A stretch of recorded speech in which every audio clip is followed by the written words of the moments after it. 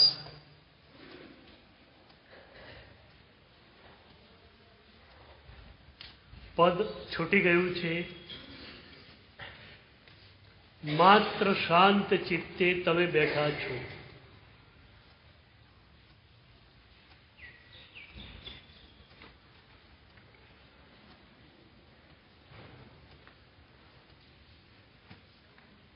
આ માત્ર સાક્ષી ભાવની સ્વાનુભૂતિની સાધના છે. આમાં કોઈ લાલ પીળો કલર દેખવાનો નથી, બીજું કશું જ કરવાનું નથી. એ કલર દેખાય એ પણ પૂતગલની અનુભૂતિ છે. કદાચ અનાહત નાદ સંભળાય તો એ પણ નાદ એટલે પૂતગલ છે. આપણે માત્ર આત્માનુભૂતિમાં જ જવાનું છે, સ્વની અનુભૂતિમાં. પણ સ્વની અનુભૂતિમાં જતા પહેલા પરની અનુભૂતિને સંપૂર્ણતયા રોકવી પડે છે.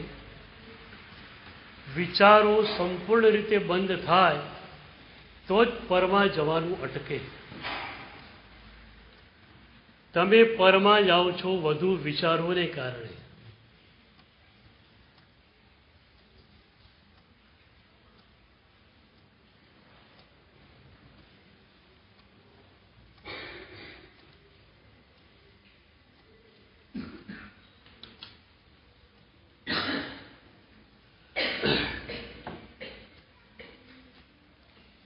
શાંત ચિત્તે તમે બેઠા છો. કશું તમે કરતા નથી, કશું વિચારતા નથી. મૌન સંપૂર્ણ છે. આ જ તમારી મોટામાં મોટી ઉપલબ્ધિ છે. શબ્દોનું મૌન તો તલેટી હતું. આ વિચારોનું મૌન સદાય, તો જ આપણે સ્વાનુભૂતિ તરફ જઈ શકીએ. આ વિચારો પર નિયંત્રણ સ્થાપવા માટેની પ્રક્રિયા છે. ક્યારે પણ રાગનો દ્વેષનો વિચાર આવે, તમે શાંત ચિત્તે આ મુદ્રામાં બેસી જાઓ તો એ રાગ અને દ્વેષના વિચારથી તમે કટ ઓફ થઈ શકો. એટલે પરમાં જ્યારે જ્યારે પાછળથી પણ જવાનું થશે ત્યારે તમે પરમાં જવાના દ્વારને બંધ કરી શકશો, જો આ ચરણ બરોબર ફાવી ગયું તો. ધ્યાનાભ્યાસ.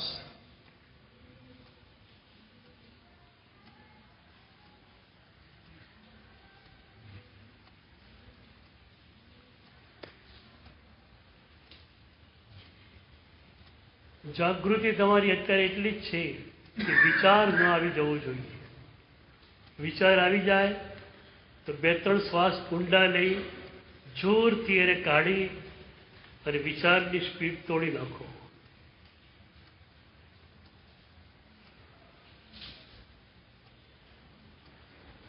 તમે અત્યારે સિદ્ધ કરી શક્યા છો કે વિચારોને આવવા દેવા કે ન આવવા દેવા એ તમારા હાથની વસ્તુ છે. વિચાર એની મેળે ઘૂસી જાય એ ન ચાલે. તમારું નિયંત્રણ વિચારો ઉપર હોય.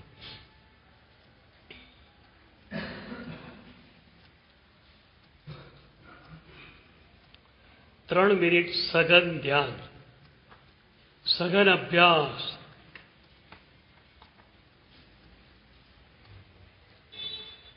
કોઈ વિચાર નહીં, કશું કરવાનું નથી, કંઈ વિચારવાનું નથી. વિચારો કરી કરીને કર્મબંધ જ કર્યો છે. અત્યારે તમે નિર્વિકલ્પ ઉપયોગમાં છો. ઉપાધ્યાય યશોવિજય મહારાજ કહે છે, નિર્વિકલ્પ ઉપયોગમાં નહીં કર્મનો ચારો. ઉપયોગમાંથી વિચારો નીકળી ગયા, મનમાંથી વિચારો નીકળી ગયા, તો અત્યારે કર્મબંધ તમારો અટકી ગયો છે.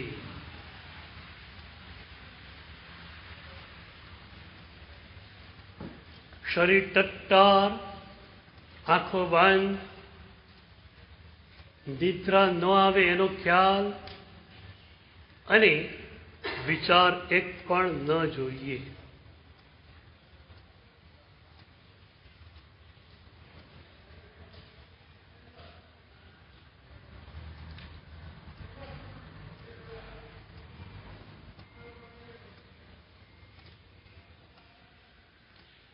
આ ચોથું ચરણ જો સધાઈ જશે તો તમારા જીવાતા જીવનમાં તમને બહુ જ ફાયદો થશે. ક્રોધ આવે છે એવું લાગ્યું, બેસી જાઓ આ મુદ્રામાં, આંખો બંધ કરીને, શરીર ટટ્ટાર કરીને, શાંત ચિત્તે બેસી જાઓ. ક્રોધ આવશે નહીં અંદર, રાગ નહીં અંદર આવે, અહંકાર અંદર નહીં આવે.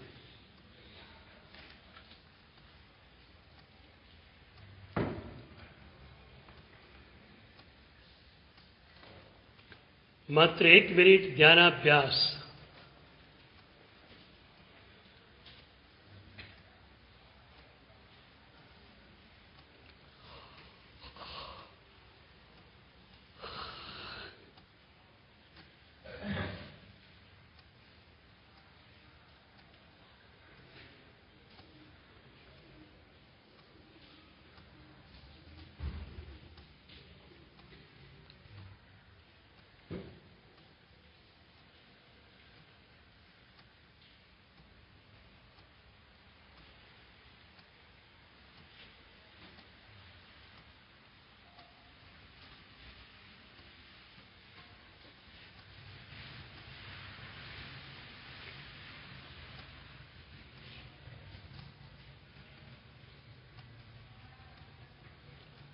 આંખ ખોલી શકો છો. ઇથૈરા મે પશ્યન્તુ, ઇથૈરા મે પશ્યન્તુ, ઇથૈરા મે પશ્યન્તુ, ઇથૈરા મે પશ્યન્તુ, ઇથૈરા મે પશ્યન્તુ. ઇથૈરા મે પશ્યન્તુ.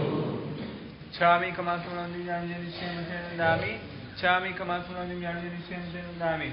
ઇચકાર સુહરાય સુખ તપસ્વરી નિરાભા સુક્ષેમ અત નિરોષોતિ સ્વામી સાતા છે જી. છામિ કમાસુનંદિ નિશ્ચય દામી, છાગા સુની સભગુણ પ્રિયમિત રાયમ ખામેવ, છમ ખામી રાયમ જંકિંચી અપત્ય મરપિન બત્કે પાણી વિનય છે. હલાય સદા વિચાર સંતમાસુન નિવક્તા જંકિંચી મચેને પરિણ સુમાન પેનમ સ્મિચ્છામ કુડમ છામ સર્વમંગલ મંગલે સર્વ કલ્યાણ કારણમ પ્રધાનમ સર્વ ધર્માણમ જૈનમ. જય કૃષ્ણ, જય કૃષ્ણ, જય કૃષ્ણ, જય કૃષ્ણ.